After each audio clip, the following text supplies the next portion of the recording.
Hi, my name is David Wright. I've been asked to do kind of a walkthrough of one of my arrangements for our arrangement project, and I've chosen to do my arrangement of What I Did for Love, which I'm holding here in my hand. This should have a link to the PDF that you can look at, and also to a sound file, which is Tim Warwick's full mix of the learning file he did. I might advise you to look at that PDF and listen to that before proceeding with this video. And anytime during the video, if you're wondering what I'm talking about, you can pause and go look at the music or go listen to the learning file. The arrangement, as you can see from the front page, was done for the Ronninge Show Chorus from near Stockholm, Sweden. It's a women's arrangement. And they sang it in 2016 in Sweet Adelines International when they won a gold medal. The song was one that always intrigued me, so I was very happy to arrange it for them. So let me talk just a little bit about the song and the basic structure of the arrangement. The song is from the musical A Chorus Line. I've always loved the song, but it is a situation song in the musical. It doesn't explain itself too well. In fact, before I knew what its context was in the musical, I always assumed that it was a love song expressing a romantic interest. But that is not at all what it is. It's a song sung by the lead actress who breaks her leg. She's a dancer, and she is unable to continue her career as a dancer, and so she has to leave. And this is her song saying, I'm departing, I'm gonna have to change course in my life, but I have no regrets about what I did. I did it for love. I thought that as an arrangement that is standalone, it needed some introductory material. So I wrote the verse. The verse hopefully explains what's going on. Not in explicit terms, doesn't talk about breaking a leg or being a dancer, but it just indicates that some change of course is necessary. So the lyrics are, and now the bittersweet farewell, my journey takes a turn and I must go. What lies beyond the bend I cannot tell, I'll soon be on my way, and so I kiss today, goodbye. And with that little elision, it launches into the composer's song. Also, it starts in F and it launches into B flat, but not by just going to the F7. It finds a more interesting harmonic way to do that by going in the F key to Roman numeral 3 major, goes to 6 major, and then it ends up kind of on a C minor 7th, which kind of implies a G7 launches, an F7, excuse me, launching into B flat. Sorry, that was a little confusing. Okay, so then the song is really grand. It's an A B A prime form, I guess you would say, with the B being that grand line, gone, love is never gone, with this strong harmony. So there's the whole hook of the music right there. So roughly the arrangement does the first chorus, A, B, A, and then it repeats the B, A. So it goes A, B, A prime, I guess you would say, B, A prime into a tag. Okay, so there we have it. So just a few comments about that. After we begin the chorus, well, this is a melody that has a lot of whole notes.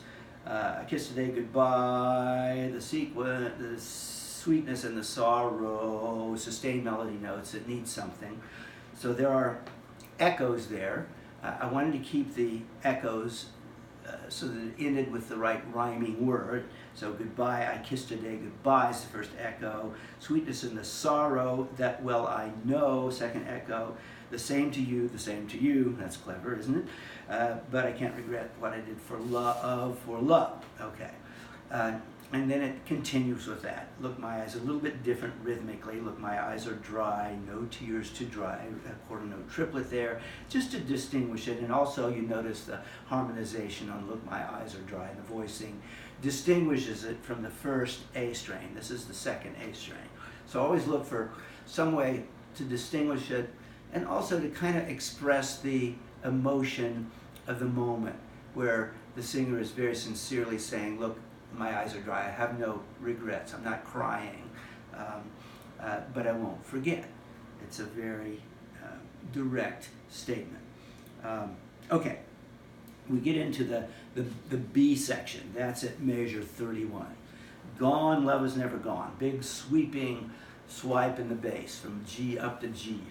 Pretty high note for a bass, but you kind of need that there, and the Ronninge Show Chorus, their basses handle that just fine. And so then you have the bass echo on the line, never gone, again to emphasize the power of this passage. Then it finally goes into the final A strain or A prime on Kiss Today Goodbye.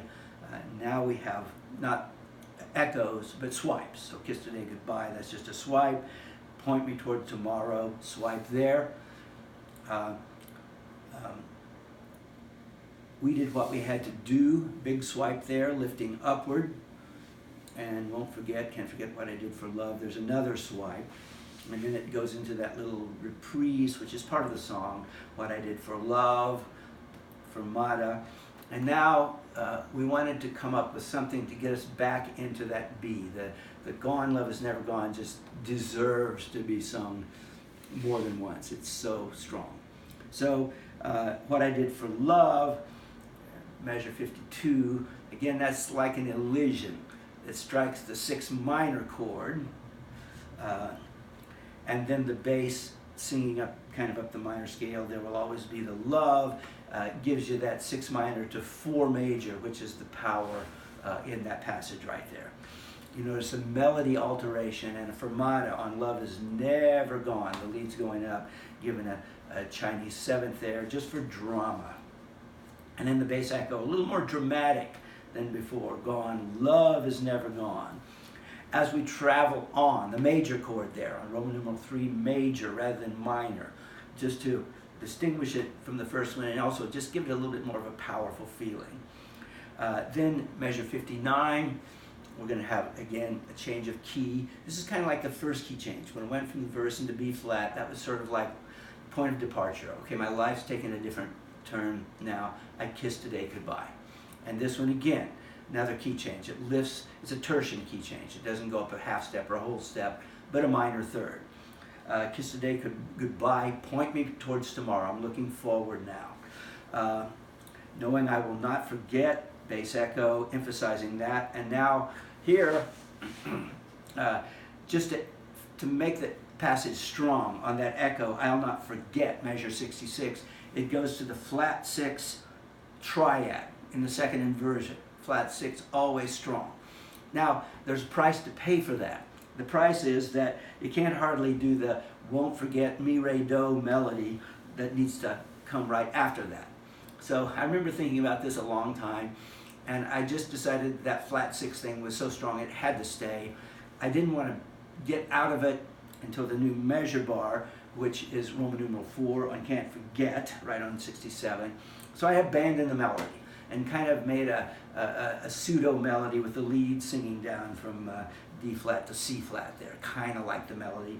And then right after Won't Forget, Can't Regret, that melody is picked up by the tenor.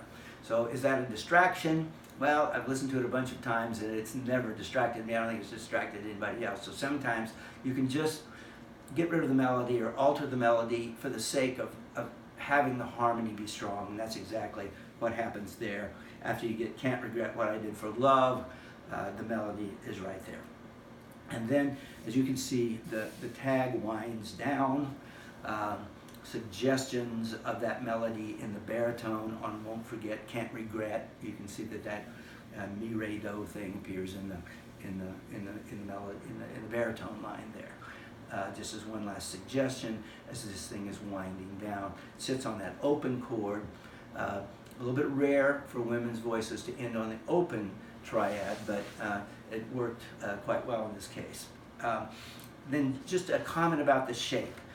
So kind of a template or a natural or common thing to do is to build up, if you're going to end soft, build up to a big fermata followed by a caesura continuing softly. somehow I just decided that wasn't the right thing here. We're just going to go for a big build up, knowing I will not forget, big huge thing there, and then it keeps going with forward motion, won't forget, and then it winds down. So instead of big fermata, caesura, take it down low, and this one just goes right over the hill and then winds itself down, which is another thing that can be effective. Not typical, but seems to work here. All right, so I guess that's it. Let me just say one thing about key. I struggled with the tessitura. You can see that parts of it lie low, for example, the verse and the tag. Parts of it get pretty high. And so I wondered, is it a half step too low or not? I settled on B flat going to, F going to B flat going to D flat. Those are not, those are nice keys. Actually, Ronninge Show Chorus ended up putting up a half. So I probably should have written it in F sharp, going to B, going to D natural. Of course, that's two ugly keys, but had I realized that that was the right key, I would have written it in that key. So, you know, to me it's important always to put it in the key where it's going to work best for the intended performer. Anyway, they put it up in a half step. It worked fine, helped him win a gold medal. So I hope that was helpful to you in understanding, you know, the process and some of the decisions that I had to make as an arranger for this song. Thanks for your attention.